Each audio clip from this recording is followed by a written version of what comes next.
Welcome back on Guard Army. That was meant to land flat.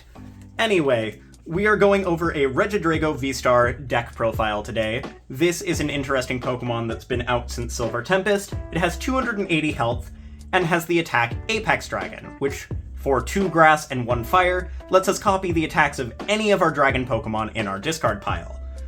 So we have 3 of these, and they each have the ability Legacy Star, which once during our game, we can discard the top 7 cards off our deck and put any 2 cards from our discard pile back into our hand, which is great for resource management. Throughout any point in the game, we can get back anything that we have already used from our discard pile back into our hand.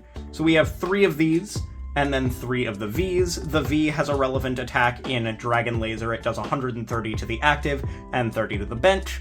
This can be good against some of those 1-prize decks, especially for setting up math with the 30 onto something else. I think this card is decent. Like, you're not going to be using this attack super regularly, but it's needed to evolve into the Regidrago VSTAR and has just a decent attack to boot. It also has Celestial Roar. You will almost never be using this, but when you do, maybe it can bail you out of a bad start. It has one colorless cost, and it discards the top 3 cards of our deck, and accelerates any energy you find there to that Pokemon that used the attack. Potentially good for getting yourself out of a bad start. Then we have the attacks that we are going to be copying, starting with Giratina VSTAR. Giratina VSTAR is our hardest hitter in the deck. We copy Lost Impact to do 280, and then Lost Zone 2 of our energy attached to our Pokemon in play. So 280 is a great number to be hitting against a lot of the format. It's KOing a lot of different Stage 1 EXs, it's KOing most of the V-Stars other than like Regigigas V-Star, and with Defiance Belt, you can hit some VMAX knockouts as well. I think that it is definitely a necessary inclusion in the deck. Then we have Duraludon VMAX. This has Gmax Pulverization, which does 220 and goes through all effects on our opponent's active Pokemon. This is great for hitting through things like Mimikyu or Aegislash that otherwise would be able to wall out all of our V attacks. Fantastic for being able to shred through them, and 220 is nothing to scoff at either. It's our most consistent damaging attack in this game, in this particular deck. Then we have Goodra VSTAR. It has Rolling Iron, which does 200 to the active, and then makes us take 80 less damage from attacks. Great for 2-shotting some of those very big HP Pokemon like Charizard EX, and then letting us live the next hit, which then we can follow up with another Rolling Iron to take another 80 less damage from attacks. I think this attack is absolutely insane into a lot of different matchups, and is for sure worth the inclusion as an attack to copy. Then we have Altaria EX. This one is one of the more questionable choices, but I think it is absolutely fantastic into Roaring Moon. If you take a knockout on the first Roaring Moon, and then they Frenzied Gouging your first Regidrago, your next Regidrago that you send up, you can copy Light Pulse, which does 140 to the active, and then makes you immune to all effects of attacks used by your opponent's Pokemon, meaning you are now immune to Frenzied Gouging, and you've just taken your second KO of the game, and they can't respond with a knockout. So I think Altaria EX is a fantastic addition for that Roaring Moon matchup. Then we have Noivern EX. This one has 2 relevant attacks. One of them is Covert Flight, which does 70 damage and prevents damage from basic Pokemon to this. It doesn't prevent effects, but it does prevent damage. So any of those hard-hitting basic decks like Miraidon would get completely blocked by Covert Flight. Then we have Dominating Echo, which does 140 damage and prevents our opponent from playing any special energy or stadium cards, which if we play down a path and then use Dominating Echo, we can lock something like Mew out of the game from being able to attach any special energy from hand or draw cards with Genesect. We also have a Temple of Sinnoh in the list, which is another thing that we could lock our opponents into. Then we have some of the more supporty Pokemon, but this one's one of them that can actually attack. This one has the attack Genome Hacking for 3 colorless energy, and since we're playing the Gardenia's build, we can accelerate 2 grass and then attach an energy from hand to use Genome Hacking to copy one of our opponent's active Pokemon's attacks. It also has the ability Restart, which allows us to draw until we have 3 cards in hand. It also having Free Retreat means that this will be the main thing that we put into the active when we want to Gardenia to one of our Regidrago on the bench. Then we have Lumineon V. This will be to search out any supporters that we want throughout the game. We'll play it down, search our deck for maybe a Gardenia, maybe research Iono, Boss, or the Serena that we also happen to be playing. This is Squawkabilly. It is great for the early game setup. You can discard your hand and draw 6, but only on the first turn of the game, and Motivate is actually a relevant attack in this deck, because if you're going second, you could always discard 2 energy off your Squawk, attach an energy to Squawk, hit them for 20, and then accelerate 2 to your Regidrago. So this is great when you are going second, or for getting your setup going first. Then we have Leafeon. We don't always want to be using Gardenia to set up our stuff, so if we go first and greening cells to a Regidrago after attaching for turn, we can get set up by the next turn by just attaching again. The ability Greening Cells allows us to search our deck for a Grass Energy card and attach it to one of our Pokemon, then it ends our turn.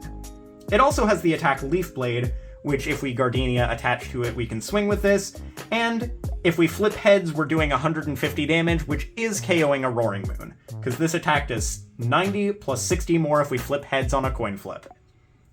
Then we have Radiant Charizard. This is a great late game attacker, because after 2 of our 2 prizers have been knocked out, we can use this for 1 fire energy, doing 250 damage. It's great for swinging the prize trade, and is also just an all-around great attacker that is great in the late game. Then we have a 1/1 Bibarel line. We've got the Carefree Countenance Bidoof that protects itself while it's on the bench from damage. Not damage counters, but damage, so it's a little bit weak to Valiant, but in the Valiant matchup we just won't play down the Bidoof line because it's just a 1/1. And then we have the Bibarel, which allows us to draw until we have 5 cards in hand. This is great for refilling our hand after we exhaust ourselves for resources, and Mew works as sort of a backup for that as well. Now onto the supporters. We have 4 Gardenia's Vigor. This allows us to draw 2 cards and then accelerate after we draw the cards. So if we happen to just have 1 grass in hand and we draw into another grass, we can also accelerate that grass. But it's draw 2 cards, and if we drew any cards in this way, we can attach up to 2 grass energy from our hand to one of our benched Pokemon. Doesn't specify grass, so we can accelerate to our Regidrago, which is the main reason we're playing it in this deck. Then we have 1 Research for discarding our hand and drawing 7, 1 Iono for a little bit of disruption, shuffling and then shuffling our hand, putting it on the bottom of our deck and drawing as many prize cards as we have, and forcing our opponent to do the same. So in the late game, we're setting them to a very low hand size, and in the early game, we can just draw 5 or 6 cards generally. Then we have Serena. This is a dual-purpose card that lets us discard up to 3 cards from our hand and draw until we have 5 cards in hand, or gust up an opponent's Pokemon V. This is decent against any of the decks that happen to be playing Vs. A lot of them are at the moment, even the EXs. Like Miraidon's playing Raikou V and Raichu V. Zard is normally playing Lumineon or Entei. So like there are plenty of targets for this in the format, but it can also be used to discard our dragons so we can copy them with Regidrago, and is just another draw card. And then we have a boss for just being able to gust up anything. Following that, we have our ball search. We have 4 Ultra Balls, 2 Nest Balls, or not 2 Nest Balls, sorry, 4 Nest Balls. The Ultra Balls are for searching out any Pokemon from our deck, and they can also discard our dragons. Nest Balls are for getting our basics down. And then we have 2 Capturing Aroma, which when we flip a coin, if heads we search for an evolution Pokemon, and if tails we search for a basic Pokemon. So we're always getting something, and if we get an evolution, it could be any of our others for discard fodder. If we get a basic, it could be like Lumineon for a supporter, and then we could draw into some of the other pieces that we need. Capturing Aroma is just a decent extra consistency card, because we want to be playing more than just 8 ball search cards. Then we have 3 Earthen Vessel. This is the real buff to the deck. Discarding a card from our hand, which can be a dragon, and then searching our deck for up to 2 basic energy cards, which we can then accelerate with Gardenia, is really what ties this deck together. Earthen Vessel being able to grab double grass and then Gardenia to accelerate it to Regidrago is exactly what makes this deck work, and I love it for that. Then for our switching effects, we have 2 regular switches and 1 escape rope, which we could be using more than just these 3 switches because we have Legacy Star. I have found in playing this that a lot of times off of Legacy Star in the late game, we want to grab one of our switches that we've already used back so we can be able to Gardenia to the bench. Normally we switch into Mew, Gardenia to Regidrago, retreat, go back up into Regidrago, and then swing. So it's absolutely a fantastic card to have in the deck. And a fantastic way to manage your resources with your Regidrago V-Star.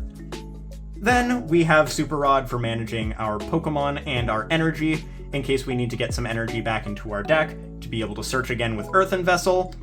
Great card. Then we have Lost Vacuum, great for removing pesky tools or pesky stadiums, and also for thinning down our hand to be able to draw more off of Industrious and Scissors, or Mew's Restart. Then we also have a Counter Catcher. Counter Catcher is when we are behind on prizes, so when our opponent is winning the game, we can just gust for free. So we have 3 different gusting effects in the deck with Serena, Boss, and Counter Catcher. Then we have a Defiance Band, which when we are behind on prizes, we are doing an extra 30 damage to our opponent's active. This is great with Giratina because normally against something like Mew, they'll be taking the first knockout generally with Meloetta, and then we can attach Defiance Band, copy Lost Impact, and hit for 310. So Defiance Band is really relevant. This could also theoretically be a Vitality Band, because it means that Duraludon is hitting 230 consistently, which is relevant against things like Entei or Roaring Moon, or Giratina could be hitting for 290, which is also relevant against Roaring Moon if they happen to have Ancient Booster Energy Capsule. But for right now, I'm really liking the Defiance Band for the plus 30. In addition to that, we also have Temple of Sinnoh to be able to turn off our opponent's special energies, as we are not playing any special energies. Collapse Stadium to be able to get one of our support Pokemon that we had to play for consistency in the early game off the bench, like Lumineon or Squawkabilly. And then we have Path for shutting down our opponent's ability-based engines. Following that, we have 1, 2, 3, 4 fire energies, and 1, 2, 3, 4, 5, 6, 7 grass energies. I found this count to be really good. Theoretically, you could go down a fire and up a grass, or just straight up a grass and cut another card.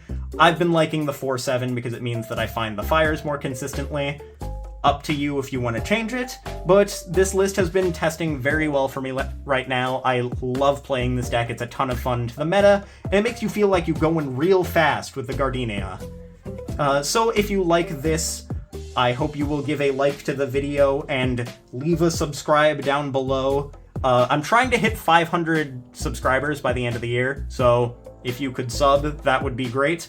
I'm also going to start leaving the actual deck lists in the description below. I know I probably should have been doing this earlier, but since these have been physical deck profiles, I haven't really had the deck lists on hand. But it's not too hard to actually just go and make a deck list for it and then post it in the description, so I will start doing that from now on, as I do read the comments, and I did see someone comment that last week. So, yeah. Hope you all enjoyed, and I will catch you all later.